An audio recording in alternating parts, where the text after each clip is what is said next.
on Song of the Mountains. Thursday at 8 on WOUB. Tonight on Newswatch, the state of Ohio is asking the public for their thoughts on proposals to drill under state parks. Plus, gun violence is a healthcare crisis in this country. Federal officials are sounding the alarm over the impact of gun violence. And ways to get students to put down the tablet and go outside this summer. Newswatch starts right now.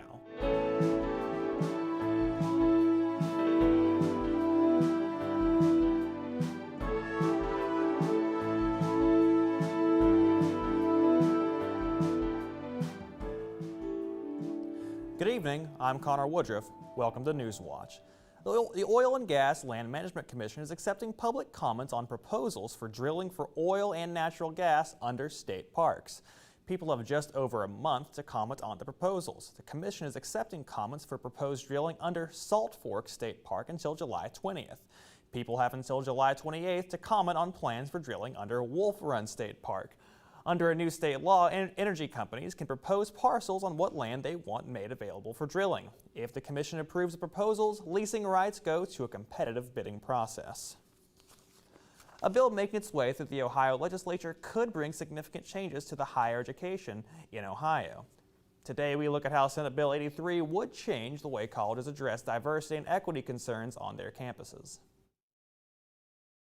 The bill will prohibit any mandatory programs or training courses regarding DEI, except that a state institution may receive an exemption if such a program or course is required for certain specified purposes. Supporters of the bill say diversity, equity, and inclusion offices have not been achieving their intended goal. Some of the implicit bias training, for example, that have come around and said, look, if you make it mandatory, that can actually be counterproductive because it can engender a backlash by folks. I thought this bill was a reasonable attempt to end some of the abuses that are going on in higher ed. But critics of the bill argue removing DEI offices would have a negative impact on everyone involved. Cutting DEI and cutting the conversations and cutting all of that stuff doesn't give the other side a leg up.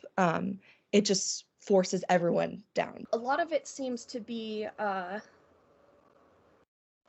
whether intentionally or not, a method of eroding safe spaces for students of more marginalized identities.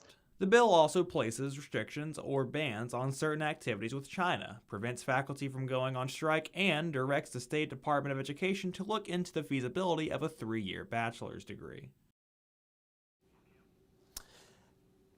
Child care advocates are hoping the Ohio Senate Republicans will reconsider funding cuts made to child care programs. The Senate's budget proposal reduces Governor Mike DeWine's expansion of eligibility for publicly funded child care for families of 3 making $40,000 per year.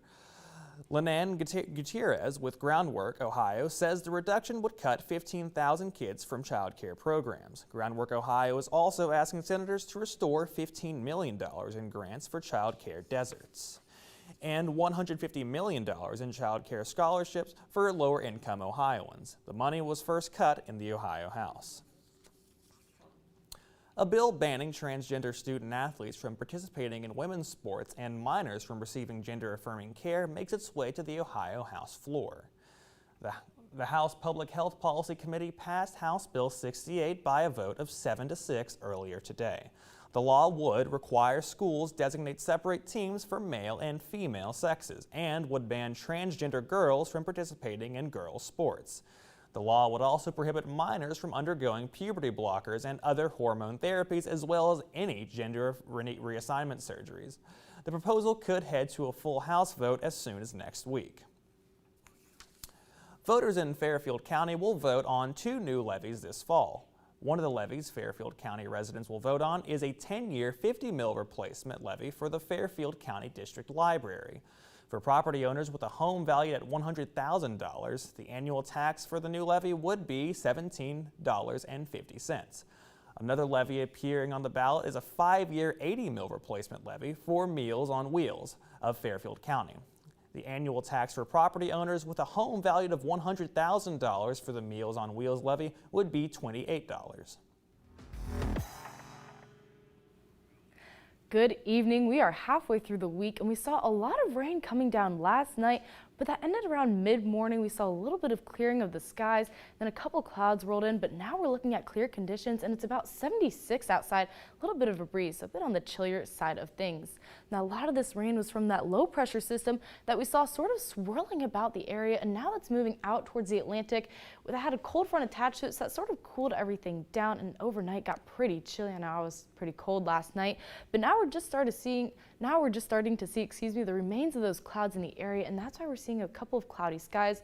But as that continues to make its way east, a lot of that rain is on the edge of New York right now. We're going to see a little bit of clearing the next couple of hours, but unfortunately that won't hang around too long. Now, a lot of these clouds and that rain caused for some highs today to be in the mid to low 70s. So it was a pretty chilly day today. We didn't have a lot of sunshine out at all, but we're going to see a little bit tomorrow with mostly clear skies tonight with a low of 49. Stay tuned for my full forecast where we'll talk about more rain on the forecast. Back over to you, Connor. Thanks, Emily. Parkersburg City Council passes multiple resolutions aimed at enhancing the city's sidewalks. Council voted to allow the mayor to submit an application for $850,000 grant from West Virginia's Division of Highways. Development Director Brian Barber says this money would go towards curb cuts, replacing sidewalks, and ADA ramps on 15th through 19th Street. Another resolution involving planning for work on other streets also passed. Councilman Bob Mercer says sidewalks are important for the city. Sidewalks are very important. Not only do we keep them up for the safety of the people who are using them, the kids and people who walk, but also when people go through your city and they start seeing sidewalks that are like dilapidated, it doesn't look well for the city to have sidewalks that are really bad. The City of Athens has signed its first formal sister city agreement with the city of Ostro in western Ukraine. The city formally signed the agreement during a virtual ceremony this morning. The sister city arrangement means Athens and the city of Ostro will develop a cooperative relationship to assist in a variety of both cities' interests. Patterson hopes for academic and educational cooperation between Athens and the city of Ostro. So exciting and special to begin this journey to develop economic, cultural, tourism, as well as hopefully educational through our two universities. Athens Mayor Steve Patterson says both cities are similar because they are built around old universities. Coming up after the break, the Federal Reserve makes a decision on whether or not to raise interest rates. Plus, U.S. officials say gun violence has become a healthcare crisis. More rain is expected starting tomorrow night, and we'll talk about what that means for us this upcoming weekend as well when Newswatch returns. He has a swashbuckling quality, so changed the language. He's hungry, he's excited, he loved being in love. They're absolute miracles of prose. The Merritts didn't have a chance. He's an odd bird. How can you not be obsessed about death? He was being treated for mental illness. The man is much more interesting than the myth. Hemingway. Thursday at 9 on WOUB. Coming up on the next Song of the Mountains.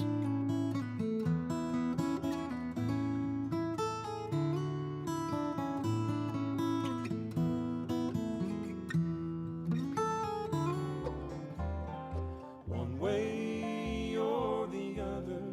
Lively performances where old tradition meets new here on Song of the Mountains. Thursday at 8 on WOUB. Cuba, an island from another time. While much of the wildlands and seas of the Caribbean are dying, Cuba's extraordinary history has made it a true wildlife wonderland. But Cuba now stands at a crossroads. She's opening her doors to the outside world. Will the island's wildlife pay the ultimate price? Wednesday at 8 on WOUB. We live, and God willing, we shall return. The time has come to go back to the moon. But now, we want to stay. Driven by water. We have found ice. And profits. The next great economic revolution. To establish a foothold for the future. To know that there is a branch of humanity that's there. Back to the moon on Nova. Wednesday at 9 on WOUB.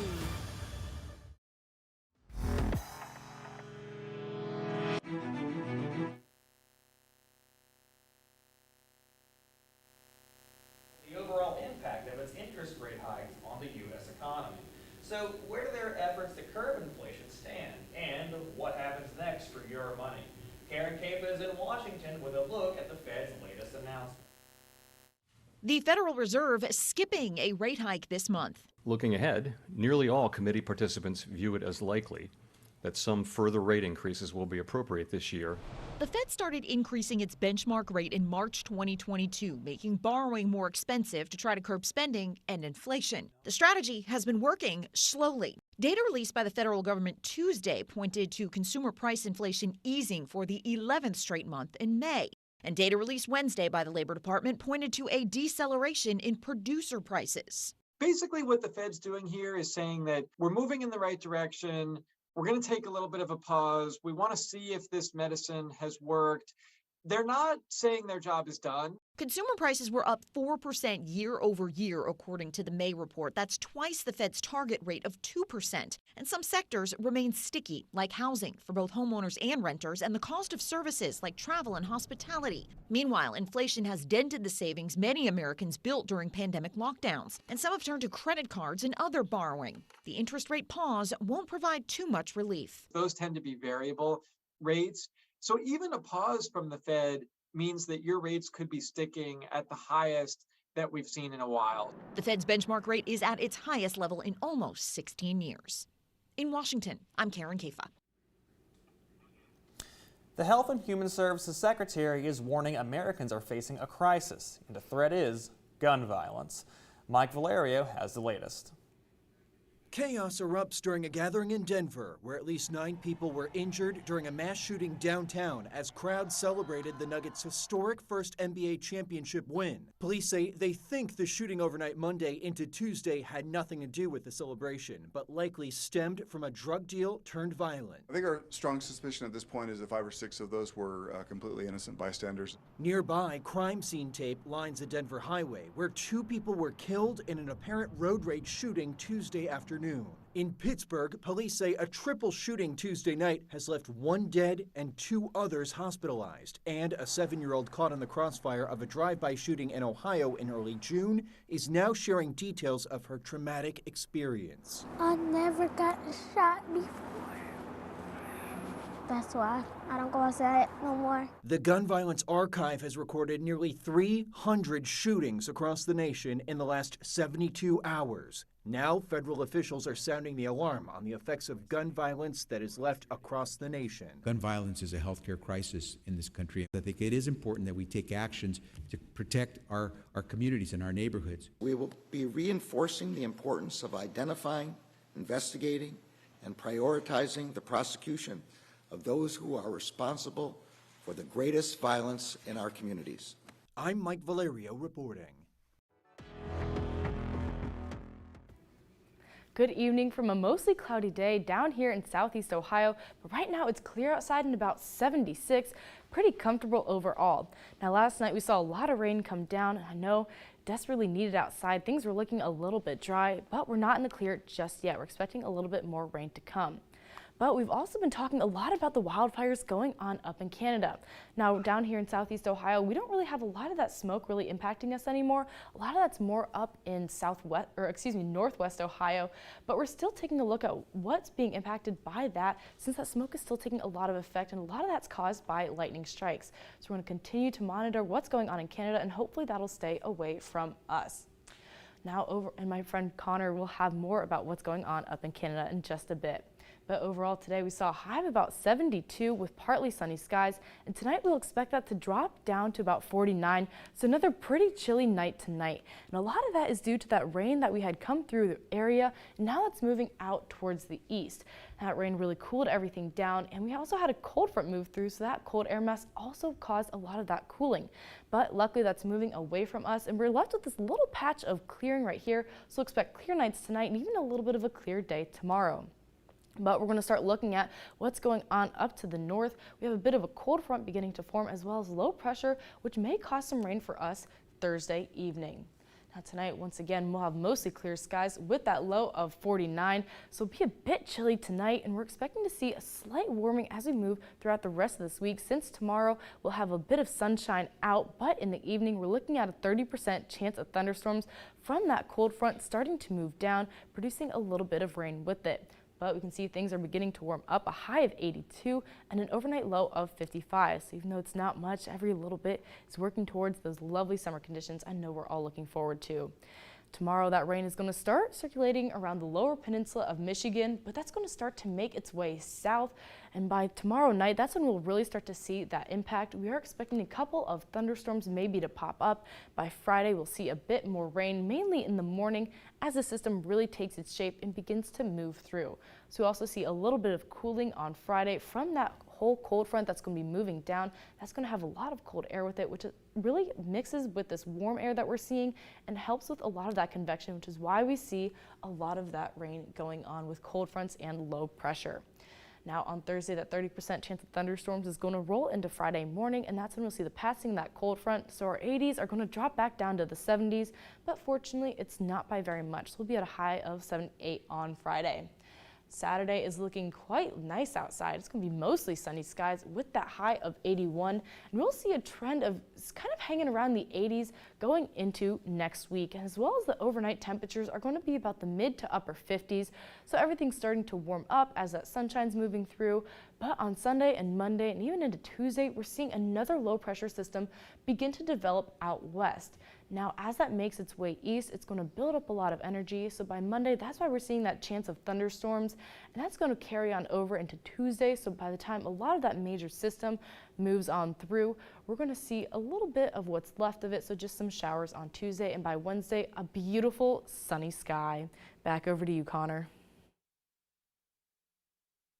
Canada, hundreds of wildfires are burning during what the Canadian Forestry Service is calling a record wildfire season. Vanessa Lee reports experts say the best way to deal with this issue is to start battling the flames long before they start raging. Home sweet home for thousands in this northern Quebec community. Forced to flee nearly a week ago, their town was spared from the flames. I couldn't wait to see if my house was okay. Not just safe from fire, but vandalism too. Quebec is making progress in its battle against a record wildfire season, with help from as far away as Portugal and Mexico. This is our first time fighting fires for a while. Good. In addition to troops with the Canadian Armed Forces. Emergency response is managed by each province. With hundreds of fires so early in the season, resources have been stretched thin. The Minister of Emergency Preparedness was asked today if a national firefighting service is needed. We are always looking for ways, working with the provinces and territories, on how we can better support them in their firefighting efforts. And as well, we're looking at investments that we can make in training additional firefighters. But experts say more resources are needed for fire prevention. We're playing catch up because we've had this 100 years of fire suppression that we now need to deal with in a very short time period. Prescribed burning, which is the intentional use of fire on a specific area, is one strategy used to reduce wildfire risks.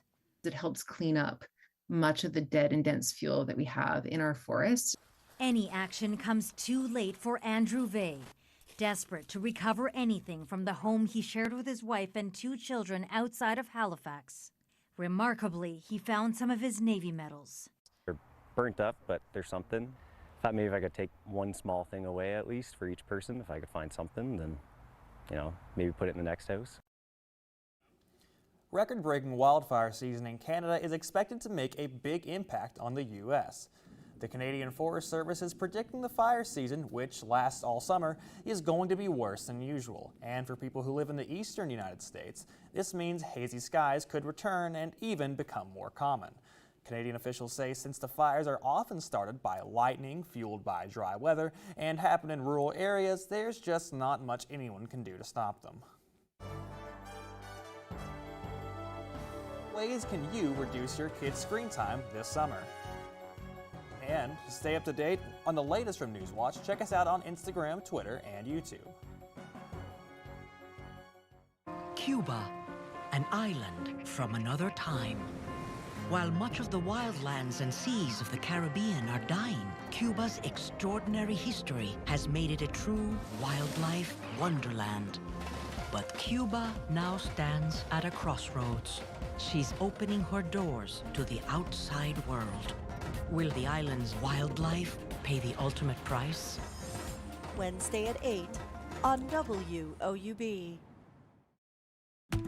He has a swashbuckling quality, so changed the language. He's hungry, he's excited, he loved being in love. They're absolute miracles of prose. The Merritts didn't have a chance. He's an odd bird. How can you not be obsessed about death? He was being treated for mental illness. The man is much more interesting than the myth. Hemingway. Thursday at 9 on WOUB. Coming up on the next Song of the Mountains.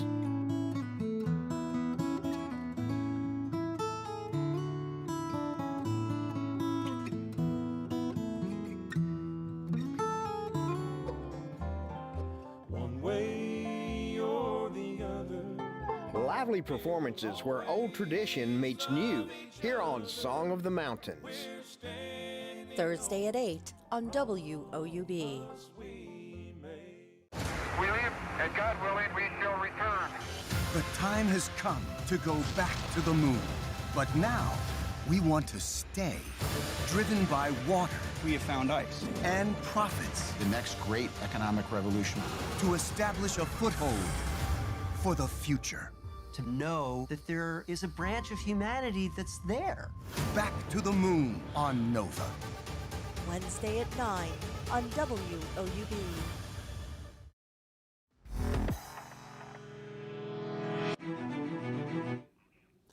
Five senators are reintroducing a bill to block companies like TikTok from sending Americans' personal data to unfriendly countries. It would subject such exports to licensing requirements similar to those for military and advanced technologies. Under it, the Commerce Department would maintain a list of nations deemed untrustworthy. The bill doesn't name TikTok, but the video platform is under scrutiny for its ties to China. Previous attempts to address data transfers have seen backlash from civil liberties groups concerned about First Amendment rights. Others worry such regulations could harm industry's lawmakers, but they don't intend to target. It's a challenge year-round, but especially over the summer. Kids may spend a lot of time watching screens to occupy themselves. While devices and other screens may have a place in the child's life, health experts say too much use can lead to problems. Mandy Gaither has more on how to reduce kids' screen time this summer.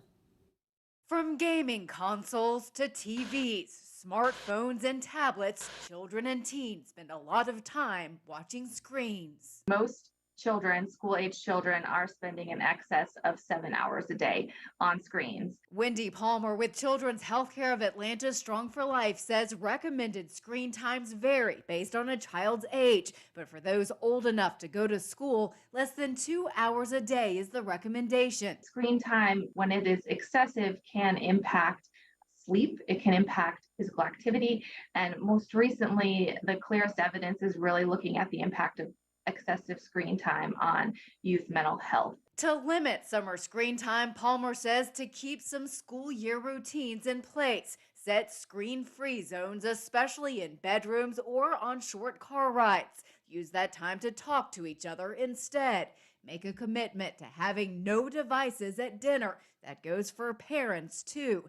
And she says it's okay for your kids to be bored. Boredom is a necessary component to kids really learning and adapting and figuring out how else can they entertain themselves. Palmer says to encourage kids to be active and to play in person with others, whether that's outdoors or inside. Drawing, thinking about writing, thinking about reading, really encouraging some of those behaviors that our kids may now associate with, well, I go to school and I do those things. Those are certainly opportunities at home. For Health Minute, I'm Mandy Gaither. The American Academy of Pediatrics recommends children under 18 months should avoid screen time except video chatting. Children between 18 and 24 months should be limited to watching educational programming with a caregiver, and children 2 to 5 should be limited to about 1 hour per day. When we return, the U.S. celebrates the adoption of a national symbol. But first, here's a look at what's coming up tonight on your public television station.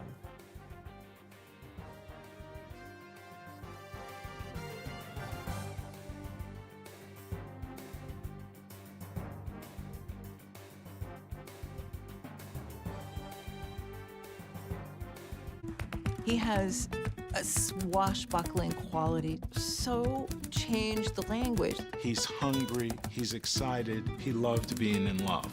They're absolute miracles of prose. The merits didn't have a chance. He's an odd bird. How can you not be obsessed about death? He was being treated for mental illness. The man is much more interesting than the myth. Hemingway. Thursday at 9 on WOUB. Here's what's new this month with Passport. I just want to get to the bottom of it. Why should you risk your neck? Because somebody has to. I would do anything to get some answers. You can't solve them all, Ridley. It's like a big love story. These and all your favorite shows are available with Passport.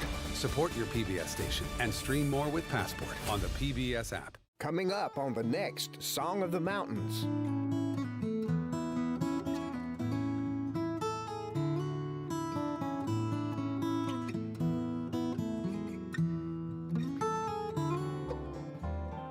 One way or the other. Lively performances where old tradition meets new here on Song of the Mountains. Thursday at 8 on WOUB. We live, and God willing, we shall return. The time has come to go back to the moon. But now, we want to stay, driven by water. We have found ice. And profits. The next great economic revolution. To establish a foothold for the future. To know that there is a branch of humanity that's there. Back to the moon on Nova. Wednesday at 9 on WOUB.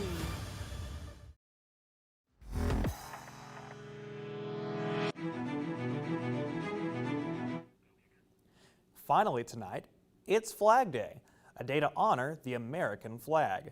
The Second Continental Congress adopted the first U.S. national flag today in 1777. It has the same 13 red and white alternating stripes which we see on the flag today. The design of the current American flag has remained the same since 1960. Some ways that you can celebrate Flag Day. Fly your American flags high this week, and perhaps give your family and friends a little history lesson about the American flag and what it stands for. Now, quick look at some weather we're expecting tonight. It will be another chilly night with a low of 49 with mostly clear skies. I've seen that sort of rainy weather start to move away from us, but we're going to see that back tomorrow night with a 30% chance of thunderstorms. But it'll be clear a little bit tomorrow during the day, so leave us with a high of around 82 as you get a little bit more sunshine coming in, and that'll translate overnight, leaving us with a low of 55, so a little bit of warming up. But tomorrow night, a low pressure coming in from the north will bring in a little bit of rain, and we'll see a little chance of thunderstorms popping up, and that'll carry on even into Friday morning. So we'll see another chance of rain and a little bit of cooling as that cold front moves through, bringing that cold air with it. So everything's just going to cool down ever so slightly on Friday. But on Saturday, we're going to see things warm up a little bit with mostly sunny skies, so great start to the weekend. It'll be in the 80s on Saturday and through the rest of the week. So it'll be pretty comfortable, but starting off on Sunday evening, moving into Monday, we're going to see another low pressure system begin to move into our area out from the west. So it'll be a bit of a rainy, cloudy start to next week. That does it for our broadcast this evening. Thanks for watching. For Emily Dietz, I'm Connor Woodruff. Stay tuned for the PBS NewsHour coming up next. And remember, you can find the latest news anytime at WOUB.org or follow us on social media. Have a great night. Life is complicated and